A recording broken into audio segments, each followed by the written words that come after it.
Южная Осетия принимает участие в крупнейшем театральном фестивале в Чеченской Республике. Государственный драматический театр республики представил на суд зрителя спектакль «Черная бурка» в постановке режиссера Казбека Джейлиева.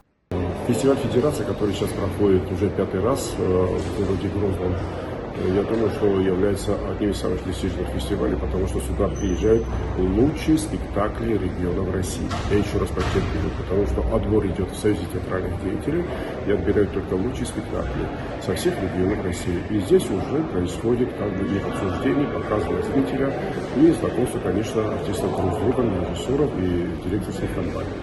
Работа режиссера Джейлиева и юго-остинской труппы ярко и нетривиально донесла до зрителей то, что гложет человечество с начала создания мира. И любовь, и ненависть, и страх, и безразличие, и предательство, и верность.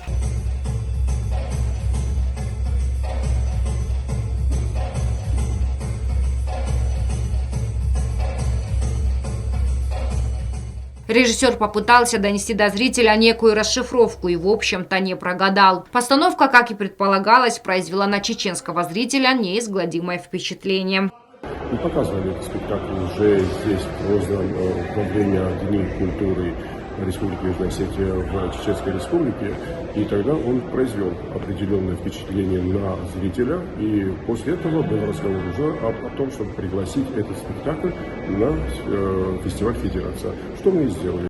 Фестиваль – это одна из театральных жемчужин, ценность которой заключается именно в том, что он объединяет людей. В течение 7 дней на масштабном культурном мероприятии представят 13 спектаклей, что даст зрителю возможность знакомства с национальной драматургией разных стран. Для нас большая честь выступать на этой прекрасной сцене, очень теплой сцене. Вот еще даже не начались репетиции, мы уже как-то почувствовали прекрасную атмосферу в театре. Это говорит о том, что в театре живут, работают, трудятся во благо искусства прекрасные люди. Фестиваль также предполагает и мастер-классы для интересантов, лабораторию режиссеров национальных театров, творческие встречи, режиссерскую дискуссию, ежедневный консультационный пункт по сценической речи под руководством профессора Ирины Автушенко, а также семинар для руководителей национальных театров. Худрук Госдрамтеатра Тамерлан Дзуцев считает, что фестиваль стал ярким примером того, что роль искусства в объединении народов велика. Агунда Губозова, Алим Битеев. Информационный выпуск сегодня.